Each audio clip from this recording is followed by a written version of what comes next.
Mary says, too late. What's it like being a splenic manifester? I'm a splenic projector, and it's like being an animal. It's like, if you're splenic, if spleen is your authority, you are very in the now, and you make all your decisions from your body, from your instincts. I need to be very wary not to make decisions from my mind. I mean, like everyone in human design, but the spleen is the oldest authority. It's the oldest center because animals are, that's the only thing that they make decisions on. So spleen is the only most basic thing that all animals make decisions from.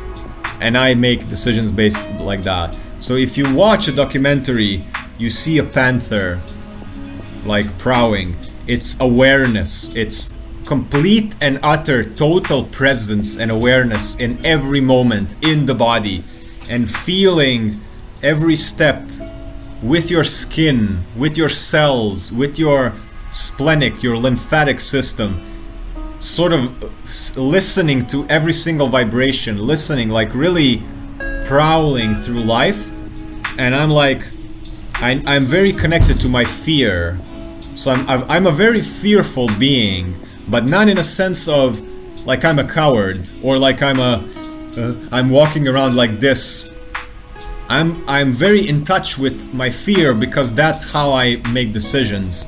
So I am fear-based.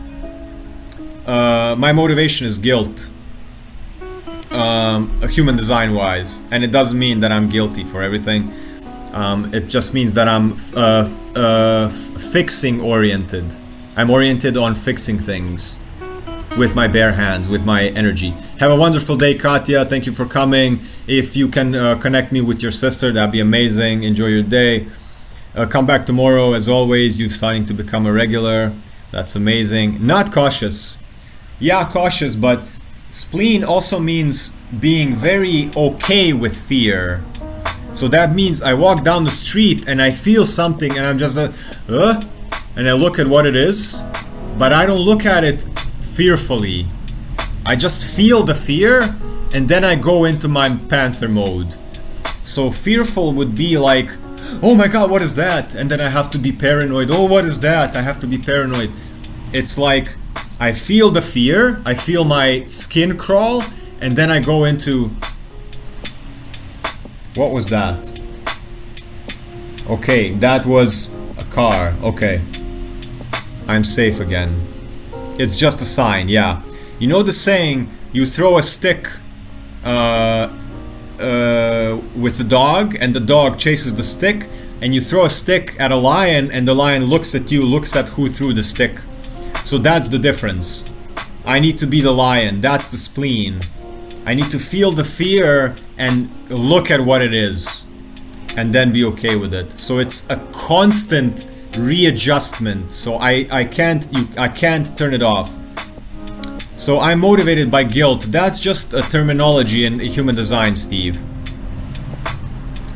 That's just terminology in human design. It's not that guilt motivates me, thinking that I'm guilty for everything.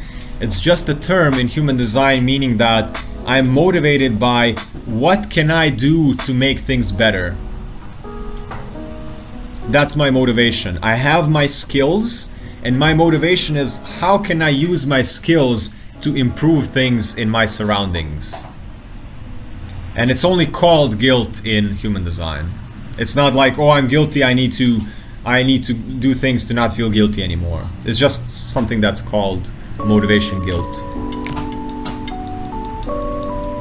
So spleen is, it's very in the now. So I can be like, I feel safe now, and then you might start breathing differently, you might feel anxious, I will start feeling anxious, and I will immediately go, okay, I think this is not a good environment for me, I feel like this is not safe for me. Or somebody raises their voice, and if I feel that the other person raising their voice is safe for me, I'm not gonna feel anything. I'm gonna be like, oh my god, look at this person is loud, but it's actually okay. But the other person can be loud, and immediately I can sense So spleen is also very acoustic. The spleen is listening to things that are not only sound, but things under the sound. The small vibrations of people. Like, I can feel... Like, it's ridiculous what I can pick up with my spleen. I'm 2 years into this experiment, and...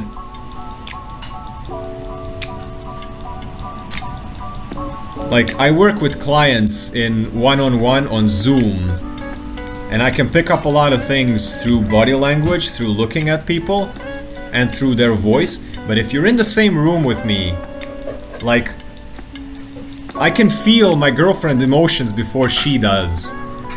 Like, she can be sitting on the couch next to me and we're watching a movie, and I get my splenic hit, and I'm like in 5 minutes she's gonna sigh, and I go 5, 4, 3, 2, 1, and she goes, ugh, and I just laugh. I'm just like, there it is.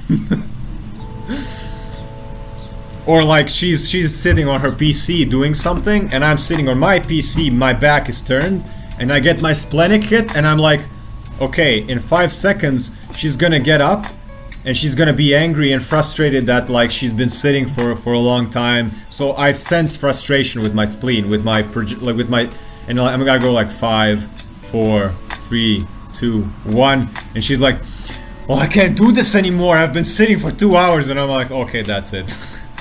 Or we're walking down the street and somebody walks past us, like a person with a very loud person or a very frustrated individual, something like that, and I'm like holding her hand, and we walk 2 corners after that, and I'm like, did that person trouble you? Because I can sense that you have constricted breathing and it's making me uncomfortable. Like, can we take a deep breath now?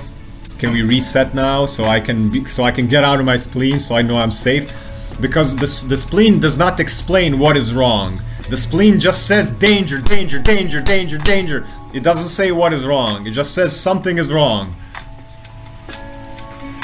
And that can be my girlfriend being anxious. She's not breathing. Somebody is in fight or flight mode next to me on the metro, and I can feel all these things.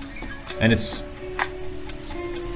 not rational. It's not like the spleen is telling you that right now somebody is in the vicinity. There's 50% chance somebody might run you over with a car or something. It's just like an alarm going off.